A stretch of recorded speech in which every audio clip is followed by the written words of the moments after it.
Hello students, आज हम electrostatic के नेक्स्ट लेक्चर पर बात करेंगे। आज हम बात करेंगे प्रिंसिपल ऑफ सुपरपोजिशन। हमने पिछले लेक्चर में पढ़ा था कि हमने क्या निकाला था, 2 पॉइंट चार्ज के बीच में फोर्स निकाला था। वो कहते सिर्फ हमें 2 पॉइंट चार्ज दे रखे थे, अगर हमें नंबर ऑफ चार्जेस दे दिए तो उनके बीच में फोर्स कैसे निकालेंगे हम।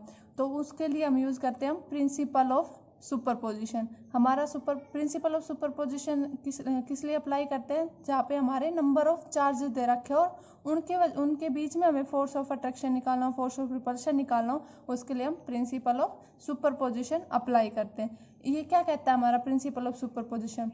The principle of superposition states that when a number of charges are interacting the total force on a given charge is vector sum of the individual force exert on the given charge by all other charges। क्या कह रहा है ये कि हमारा जब number of charges दे रखे हैं हमें और उन सब चार्जेस की वजह से हमको किसी एक चार्ज पर फोर्स निकालना है, तो किसके इक्वल होगा? हमारा जो टोटल फोर्स होगा एक गिवन चार्ज पर वो होगा जो अलग अलग चार्जेस की वजह से हमारा फोर्स आया उनका वेक्टर सम होगा। एल्जेब्रिक सम नहीं होगा, सिंपल सम नहीं, क्या है हमारा वेक्टर सम है। और वेक्टर सम किस लिए? क्योंकि हमारी फोर्स कैसी क्वांटिटी है, वेक्टर क्वांटिटी है, इसलिए हमारा उनका क्या होगा, एक वेक्टर सम होगा। अलग अलग जो फोर्स आएंगे उस चार्ज पर उन सबका वेक्टर सम होगा, वो हमारा क्या होगा, टोटल फोर्स होने गिवन चार्ज। ये हमारा प्रिंसिपल ऑफ सुपरपोजिशन है। अब इसको प्रूव करते हैं। Consider that n point charges Q1, Q2, Qn are distributed in space in a discrete manner.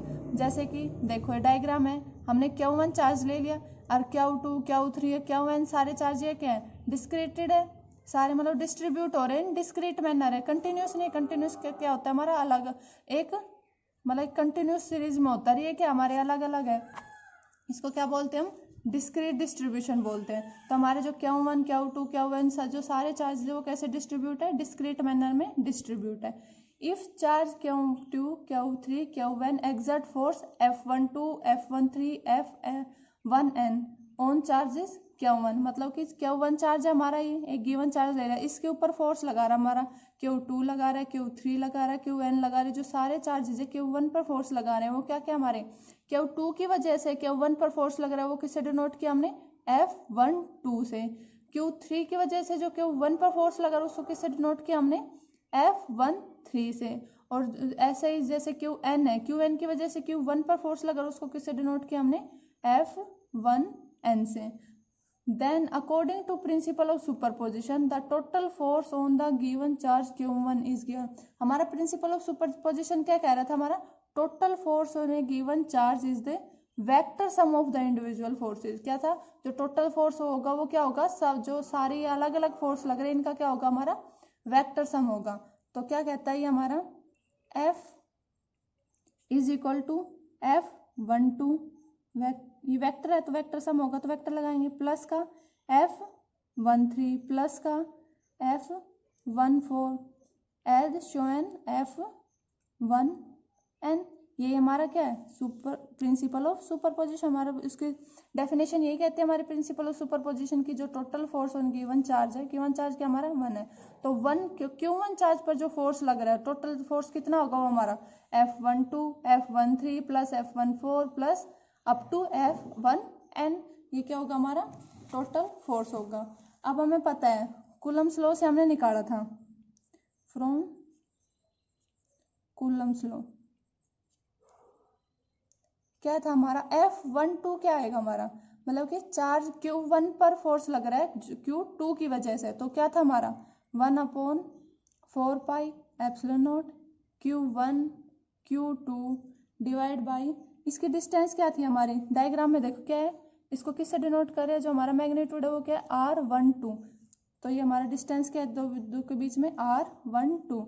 इधर क्या आता है हमारा यूनिट वेक्टर आता है, इसकी यूनिट वेक्टर क्या दे रखा है R21, तो यहाँ पे क्या आ जाएगा हमारा R21। ये हो गया हमारा force on charge Q1 due to charge Q2। अब Q1 चार्ज पर Q3 की वजह से भी फोर्स लग रहा है, वो क्या होगा हमारा F13, किससे डिनोट करें इसको, F13 से, वो क्या होगा हमारा 1/4 पाई एप्सिलॉन नॉट Q1, दूसरा चार्ज कौन से Q3 है, तो यहाँ पे क्या लिखेंगे Q3 डिवाइड बाई R13, इन दोनों के बीच की डिस्टेंस क्या हमारी R13 से डिनोट करें, इसको क्या लिखते हैं हमने R13, और इसका यूनिट वेक्टर क्या होगा 3 1 यूनिट वेक्टर। अगला क्या हमारा F14 क्या हमारा 1/4πε0। सॉरी स्टूडेंट्स, यहाँ पे कूलम्स लॉ में क्या था हमारा स्क्वायर था, 1 क्या आउट अपॉन r स्क्वायर होता है ना, तो ये क्या होगा इसका स्क्वायर आएगा। तो F14 क्या आएगा हमारा 1/4πε0 Q1 Q4 divide by r क्या आएगा इसका 1 4 इसका स्क्वायर, और यूनिट वेक्टर क्या है उसका इसका 4 1। सिमिलरली क्या आएगा हमारा, ऐसे कि हम क्या लिख सकते हैं, force on charge Q1 due to Qn क्या होगा हमारा 1/4πε0 Q1 Qn divide by R1n का स्क्वायर और Rn1 यूनिट वेक्टर। ये हमारे सारे फोर्सेस आ गए Q1 चार्ज पर, जो Q2 की वजह से लग रहा है, Q3 की वजह से लग रहा है, Q4 की वजह से लग रहा है, Qn की वजह से लग रहा है। अब हम करेंगे ये सारे जो फोर्सेस की वैल्यू हम इस इक्वेशन पुट कर देंगे, हम प्रिंसिपल ऑफ सुपरपोजिशन की डेफिनेशन जो हमारी इक्वेशन आई है उसमें हम पुट कर देंगे। पुट करने पर क्या आएगा हमारा टोटल फोर्स आ जाएगा, जो हमारा क्या हो 1 पर लग रहा है, तो वो क्या होगा हम वैल्यू पुट करते हैं इक्वेशन में। तो हमारा क्या आएगी F1 की वैल्यू क्या आएगी हमारी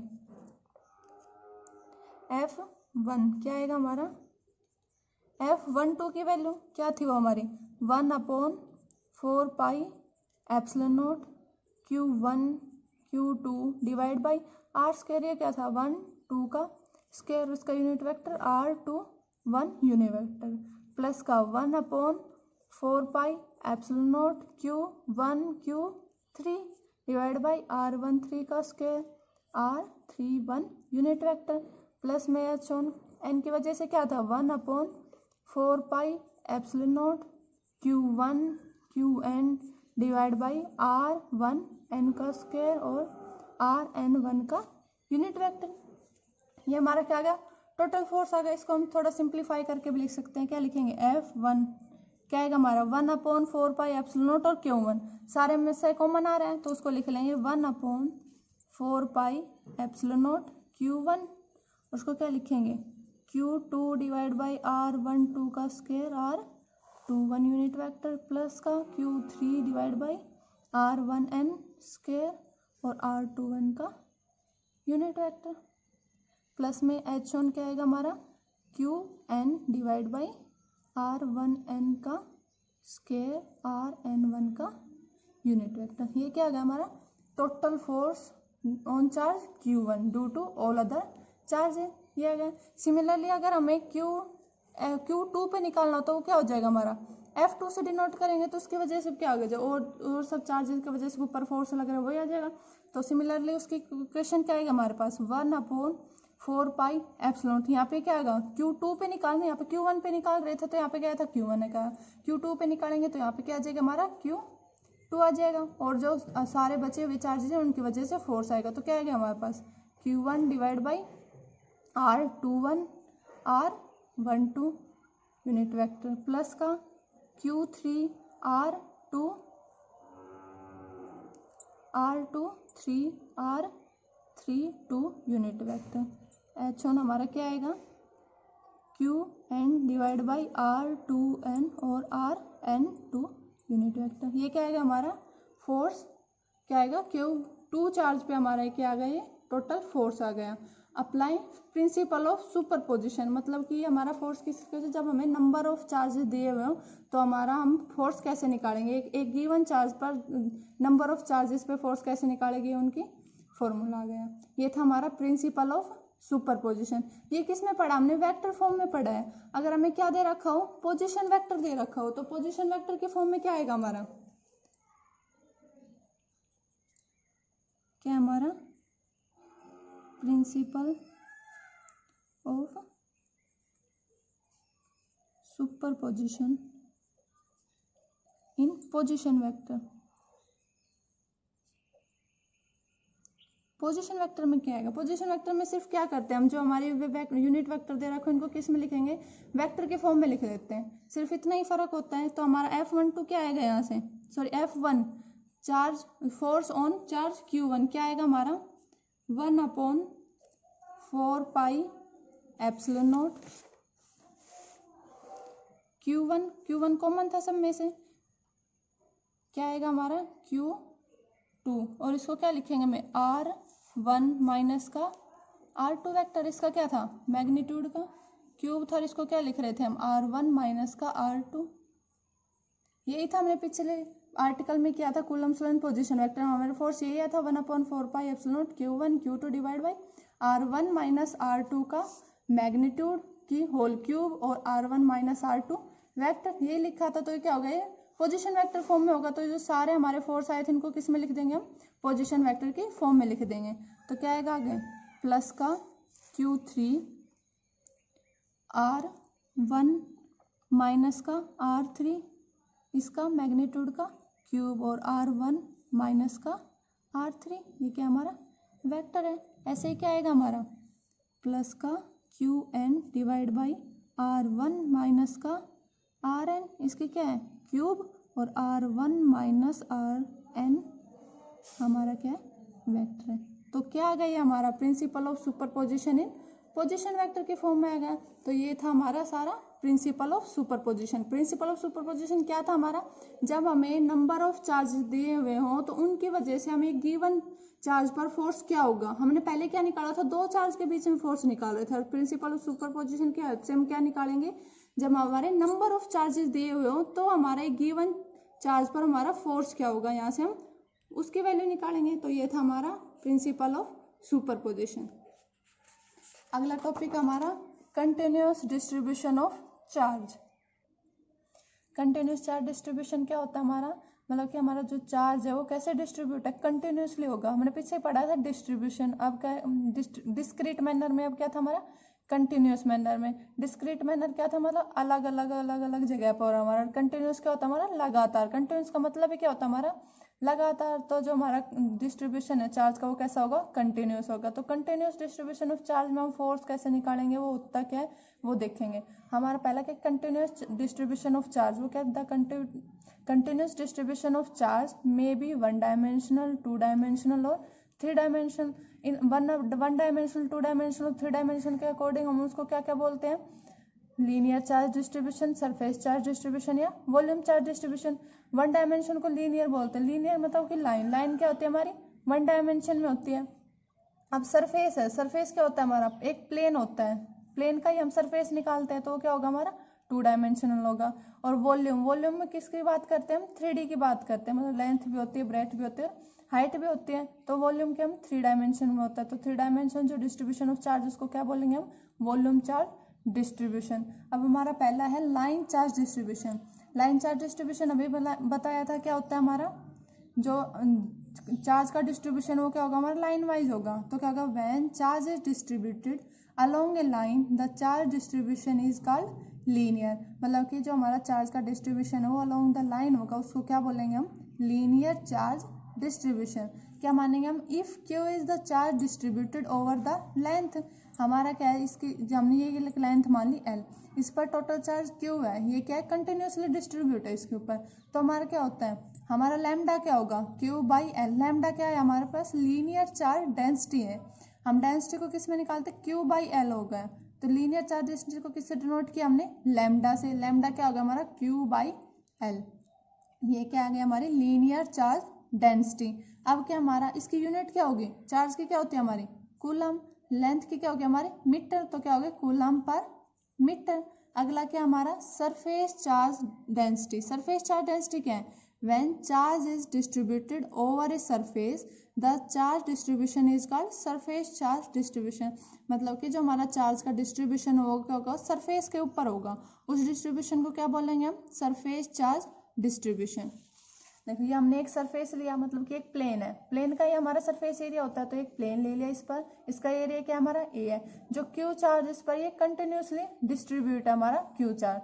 तो if Q is the charge distributed over a plane surface of area A, इसका एरिया A है, उसके ऊपर हमारा जो चार्ज Q है वो डिस्ट्रीब्यूटेड है। तो हमारा सिग्मा क्या होगा, sigma is equal to Q by A। यहाँ पे सिग्मा क्या हमारा surface charge density, sigma surface charge density को यहाँ पे किससे डिनोट किया हमारा सिग्मा। तो सिग्मा क्या होगा Q बाई A, मतलब कि चार्ज अपॉन एरिया। तो इसकी यूनिट क्या होगी, चार्ज की क्या होती है हमारी कूलम, एरिया की क्या होते हैं मीटर स्क्वायर। तो क्या होगा कूलम पर मीटर स्क्वायर। अगला क्या हमारा volume charge density. Volume charge density क्या हमारी when charge is distributed over the volume of an object is called volume charge density. Volume charge density क्या होगा हमारे कि हमारा जो चार्ज क्यू है वो क्या होगा वॉल्यूम के ऊपर डिस्ट्रीब्यूट होगा। ये हमारी टोटल वॉल्यूम एक वॉल्यूम एक हमने ये ले लिया, इसकी वॉल्यूम क्या है वी है। जो चार्ज क्यू है इस पर क्या है कंटिन्यूसली डिस्ट्रीब्यूट है, तो इस डिस्ट्रीब्यूशन को क्या बोलेंगे हम volume charge distribution. If Q is the charge distributed over the volume V then हमारी जो डेंसिटी आएगी वो क्या होगी rho is equal to Q by V. ये क्या रो क्या है हमारी वॉल्यूम चार्ज डेंसिटी क्या होगी क्यू बाई वॉल्यूम वी, मतलब कि चार्ज अपॉन वॉल्यूम। इसकी यूनिट क्या होगी हमारी कूलम पर मीटर क्यूब। ठीक है, तो हमने क्या क्या पढ़ा, हमारे क्या क्या होता है linear charge distribution, surface charge distribution और volume charge distribution. Linear charge distribution, linear charge density को हम किससे डिनोट करते हैं लैम्डा से। सरफेस चार्ज डेंसिटी को किससे डिनोट करते हैं हम सिग्मा से। और वॉल्यूम चार्ज डेंसिटी को हम किससे डिनोट करते हैं रो से। ये हमने पढ़ा charge distribution, continuous distribution of charge. अब हम निकालेंगे force due to a continuous distribution of charge. जो कंटिन्यूस डिस्ट्रीब्यूशन ऑफ चार्ज इनकी वजह से फोर्स क्या आ जाएगा। हमारा डिस्ट्रीब्यूशन 3 टाइप का था, linear charge distribution, surface charge distribution और वॉल्यूम चार्ज डिस्ट्रीब्यूशन। अब उनमें फोर्स क्या होगी हम वो पढ़ेंगे। सबसे पहला हमारा when charge is distributed continuously along A line. तो इसके लिए क्या लिया हमने एक लाइन कंसिडर कर ली ये वाली, इसकी लेंथ क्या है एल है, इस पर जो चार्ज क्यू है वो कंटिन्यूसली डिस्ट्रीब्यूट है। हमें अब क्या करेंगे consider a line charge L having a uniform continuous distribution of charge along its length. We have to find force due to the line charge on a point charge Q naught placed at a point A whose position vector is R. क्या हमने ये line ले ली, इस पर charge distribute है continuously, एक point charge ले लिया क्यू नोट। अब क्यू नोट पर हम निकालेंगे कि इस लाइन डिस्ट्रीब्यूशन की वजह से हमारा क्यू नोट पर कितना फोर्स लग रहा है, मतलब इस पूरी लाइन है चार्ज की, इसकी वजह से क्यू नोट पर कितना फोर्स लग रहा है वो निकालेंगे। जो क्यू नोट है उसका पोजिशन वेक्टर क्या हमारा आर है, और जो ये लाइन है अब हम क्या मानेंगे लाइन है, हम पूरी लाइन की वजह से हमें निकालेंगे। हम क्या करते हैं हम हमेशा एक स्मॉल एलिमेंट कंसिडर कर लेंगे, स्मॉल एलिमेंट की वजह से क्यू नोट पर निकाल लेंगे। तो फिर क्या कर देंगे उसका इंटीग्रेशन कर देंगे, इंटीग्रेशन कर देंगे तो क्या आएगा हमारा टोटल की वजह से कि हमें स्मॉल एलिमेंट क्यों लेते हैं, हमें पीछे भी निकाला, हमें एक 2 पॉइंट चार्जेस के बीच में हमें फोर्स निकालना आता है, तो हम इसका स्मॉल एलिमेंट निकालेंगे। मतलब एक पूरी लेंथ है, एक इनफाइनाइट लेंथ मान लिया अगर हमने, उसका स्मॉल एलिमेंट लेंगे तो वो एक पॉइंट चार्ज के इक्वल होगा, हमारा लाई के पॉइंट चार्ज होगा। मतलब एक इनफाइनाइट में एक स्मॉल एलिमेंट एक पॉइंट की तरह ही काम करेगा, तो हमारा क्या होगा वो एक पॉइंट चार्ज की तरह काम करेगा, तो हम दोनों के बीच में निकाल सकते हैं।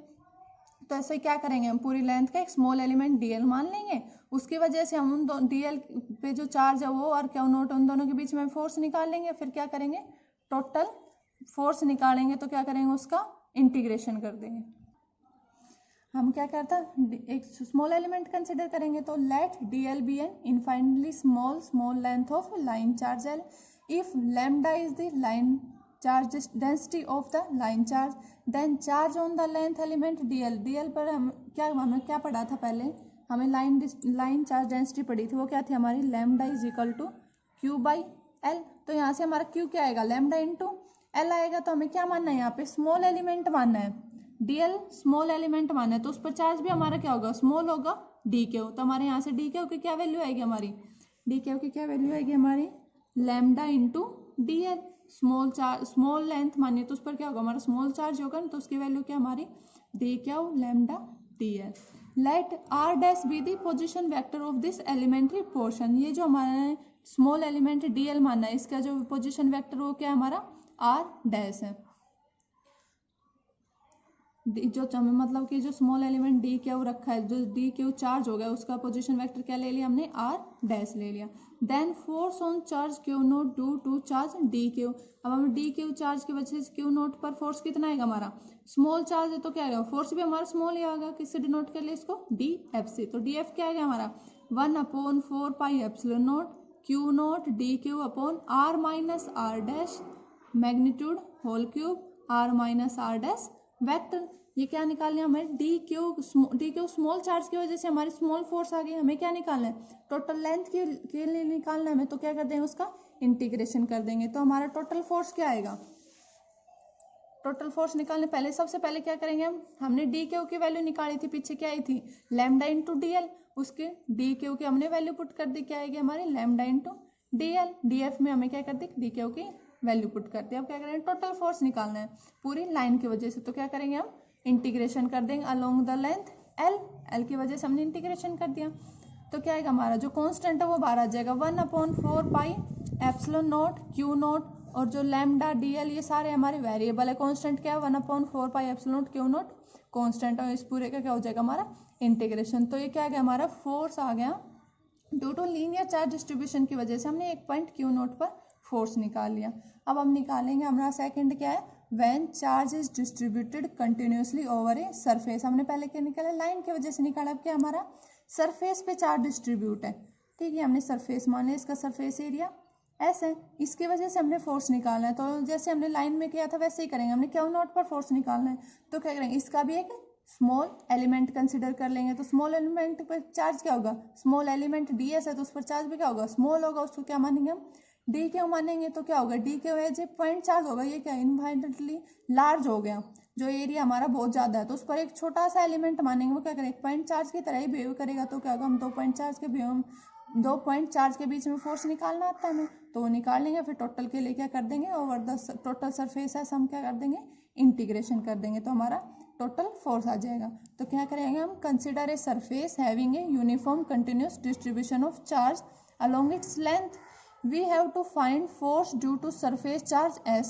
on a point charge Q naught placed at a point whose position vector is R, position vector Q naught का क्या था R, let ds be an small area element if sigma is surface charge density of the surface charge, then क्या हमारा D क्या हो हमारा surface charge density क्या आई थी हमारी sigma is equal to Q by ए को हम एरिया को हमें ए से भी लिख लिया डी एस से भी, यहाँ पे हमने किससे डिनोट किया है एस से डिनोट किया है, तो हमारा डी क्यू क्या आ जाएगा सिग्मा इंटू में d s, let r dash be the position vector of small area element, then force on the charge Q naught क्या आएगा हमारे क्या मान लिया जो हमारा स्मॉल एलिमेंट है इसका पोजिशन वेक्टर क्या है हमारा आर डैश है, तो इसकी वजह से हमारा फोर्स क्या आएगा क्यू नॉट पर डी क्यू की वजह से फोर्स क्या आएगा हमारा d f is equal to 1/4 pi epsilon naught Q naught d q की वैल्यू हमने पुट कर दी सिग्मा डी एस, तो क्या होगा sigma D s upon r minus are dash का होल मैग्नीट्यूड का whole cube are minus are dash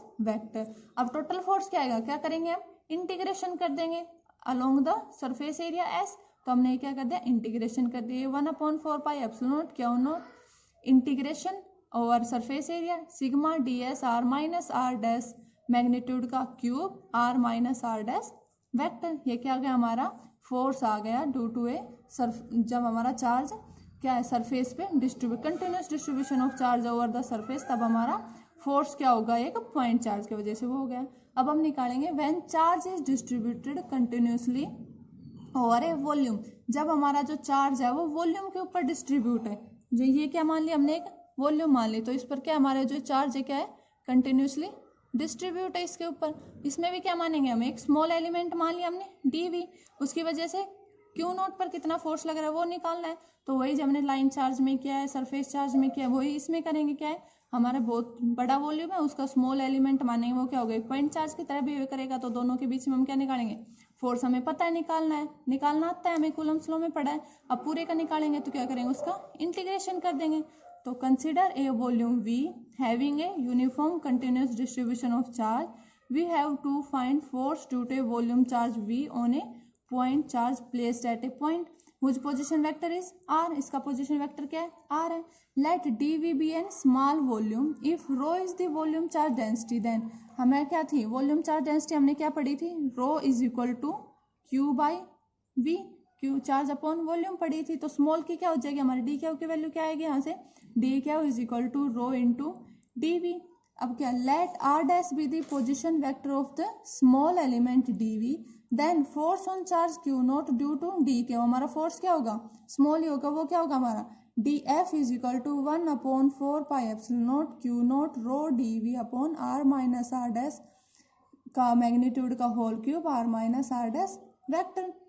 ये हमारा स्मॉल फोर्स आ गया, हमें टोटल फोर्स निकालना तो क्या करेंगे इसका इंटीग्रेशन करेंगे over total volume v integration कर देंगे, क्या आएगा हमारा f is equal to 1/4π0 Q0 integration over volume v rho dv upon r minus r dash का मैग्नीट्यूड का होल क्यूब और r minus r dash vector.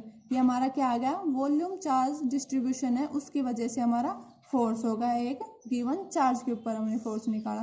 तो हमने आज क्या पढ़ा, हमने कंटिन्यूस चार्ज डिस्ट्रीब्यूशन में क्या क्या होता है, हमारा लाइन चार्ज डिस्ट्रीब्यूशन होता है, सरफेस चार्ज डिस्ट्रीब्यूशन होता है, वॉल्यूम चार्ज डिस्ट्रीब्यूशन होता है। तो सबकी वजह से हमने एक पॉइंट चार्ज पर क्या निकाला, फोर्स निकाला। और क्या पढ़ा हमने, principal of superposition. Principal of superposition क्या था, हमने क्या निकाला उसमें, जब हमारा चार्ज डिस्क्रीट मैनर में डिस्ट्रीब्यूटेड हो। ये क्या था हमारा कंटिन्यूस चार्ज डिस्ट्रीब्यूशन था, वो क्या होता है हमारा डिस्क्रीट चार्ज डिस्ट्रीब्यूशन होता है। तो उसमें क्या लगाते हैं हम, प्रिंसिपल ऑफ सुपरपोजिशन लगाते हैं। और यहाँ पे क्या पढ़ा हमने, कंटिन्यूस चार्ज डिस्ट्रीब्यूशन, इनमें 3 तरह के डिस्ट्रीब्यूशन होते हैं। और डिस्क्रीट चार्ज डिस्ट्रीब्यूशन में कौन सा फॉर्मूला लगाते हैं हम, principal of superposition. Thank you student.